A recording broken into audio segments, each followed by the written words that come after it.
Morning students, welcome to your Hindi class. आज मैं आपको हिंदी में पाठ 7 नटखट एडिसन के विचित्र प्रयोग के बारे में बताती हूँ।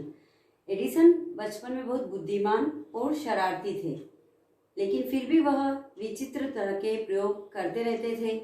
तो आइए मैं उनके बारे में आपको आज पाठ समझाती हूँ। बिजली के युग में जीने वाले लोग आज इस बात की कल्पना भी नहीं कर सकते हैं कि पहले खट की आवाज़ करके बिजली जलाना कितना कठिन रहा होगा। इस कठिन कार्य को संभव बनाया थॉमस एल्वा एडिसन ने। उनका जन्म अमेरिका के मिलान नगर में 11 फरवरी 1847 को हुआ था। थॉमस एल्वा एडिसन के पिता सैमुअल एडिसन सेना में नौकरी करते थे और उनकी माता श्रीमती लेंजी इलियट एक शिक्षिका थी। बचपन में एडिसन बहुत बुद्धिमान और शरारती थे। वह किसी भी वस्तु को बहुत ध्यान से देखकर उसके बारे में जानने की कोशिश करते थे। कुछ लोगों को उनके प्रश्न मूर्खतापूर्ण तथा तंग करने वाले लगते थे। एडिसन बचपन में बहुत ही शरारती थे, लेकिन बुद्धिमान भी बहुत थे। एक बार एडिसन की अध्यापिका छात्रों को बता रही थी कि पक्षी किस प्रकार उड़ते हैं। अचानक एडिसन खड़े होकर बोले, मैडम, क्या हम भी पक्षियों की तरह उड़ सकते हैं? नहीं, हम पक्षियों की तरह नहीं उड़ सकते, क्योंकि हमारे पंख नहीं होते हैं। पंख तो पतंग के भी नहीं होते हैं। फिर वह कैसे उड़ती है? एडिसन बोले। अध्यापिका को लगा कि एडिसन जानबूझकर उनका मजाक बना रहे हैं। उसने एडिसन की प्रधानाचार्य से शिकायत कर दी। प्रधानाचार्य ने एडिसन को स्कूल से निकाल दिया। उस समय वह 8 साल के थे। जब वह स्कूल में इस तरह की शरारतें कर रही थे, तो प्रधानाचार्य की शिकायत पर उनको स्कूल से निकाल दिया था। अब एडिसन को लगा कि उन्होंने कुछ गलत नहीं किया, लेकिन फिर भी उनको लगा कि उसने कुछ भी गलत नहीं किया इस तरह का सवाल पूछकर। अब उनकी माँ ने भी उन्हें घर पर पढ़ाना शुरू कर दिया। माँ जानती थी कि उनका पुत्र पढ़ने में बहुत होशियार है। उसे पढ़ने से ज़्यादा आनंद नए नए प्रयोग करने में आता था। एक बार एडिसन को किसी ने यह बता दिया कि चिड़िया हवा में इसलिए उड़ पाती है क्योंकि वह कीड़े खाती है। अगले दिन उन्होंने बहुत से छोटे कीड़े पकड़े और उन्हें बारीक पीसकर पानी में मिला दिया। जब उनकी नौकरानी आई तो उन्होंने कीड़े का घोल नौकरानी को पिला दिया। जैसे ही वह घोल नौकरानी के गले से नीचे उतरा, उसकी तबीयत खराब हो गई और वह उल्टियाँ करने लगी। माँ को यह बात पता चली तो उन्होंने एडिसन को बहुत डांटा। और जैसा कि आपको इस चित्र में दिख रहा है, यहाँ एडिसन खड़े हैं और उन्होंने यह घोल नौकरानी को पिला दिया, जिससे वह उल्टियाँ करने लगी। एडिसन की आदत थी कि बचपन से ही वह विचित्र प्रकार के अनोखे प्रयोग करते रहते थे और वह इस प्रयोग के द्वारा यह देखना चाहते थे कि जब चिड़िया कीड़े खाती है तो हवा में उड़ पाती है, तो क्या इंसान भी जब कीड़े का घोल पिएगा तो क्या वह भी हवा में उड़ पाएगा? तो इस तरह का प्रयोग वह अपनी नौकरानी पर कर देख रहे थे। एडिसन पर डांट का कोई प्रभाव नहीं पड़ा। वह अपने विचित्र प्रयोगों में लगे रहे।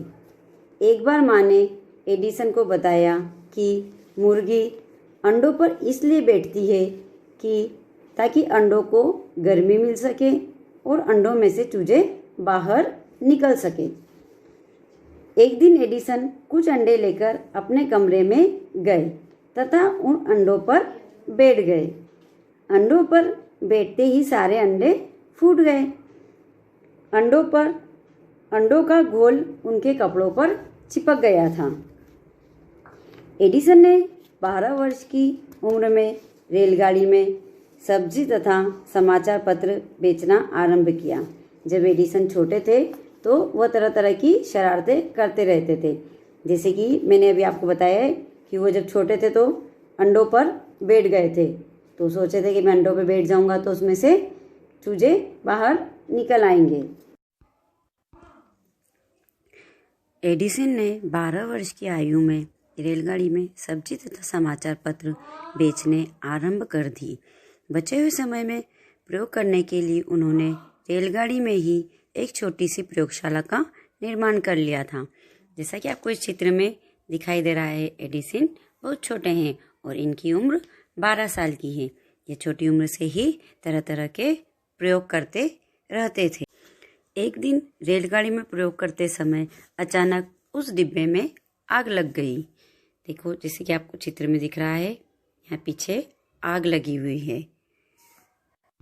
यह देखकर रेल के गार्ड को इतना क्रोध आया कि उसने एडिसन की कनपट्टी पर एक चोर का घूंसा जड़ दिया। इस घूंसे से एडिसन का एक कान हमेशा के लिए खराब हो गया है। देखिए, आपको इस चित्र में दिख रहा है, यह गार्ड एडिसन के कान पर एक घूंसा मार रहा है, तो जिसकी वजह से एडिसन का कान हमेशा के लिए खराब हो गया है। जिस समय एडिसन बिजली के बल्ब का आविष्कार करने में लगे हुए थे, उस समय दूसरे वैज्ञानिकों ने उनका बहुत मजाक बनाया था। सन 1880 में उन्होंने पहली बार बिजली का बल्ब जलाने का चमत्कार संभव कर दिया था।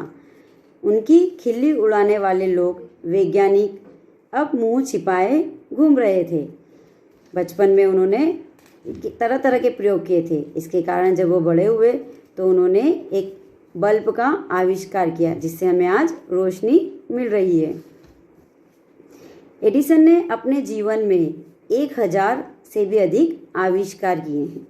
यही कारण है कि एडिसन को नया नाम दिया गया फादर ऑफ इन्वेंशन, जिसका अर्थ है खोज के पिता। उन्होंने तरह तरह की खोज करके नए नए आविष्कार किए थे, इसलिए उन्हें इस तरह का नाम दिया गया था।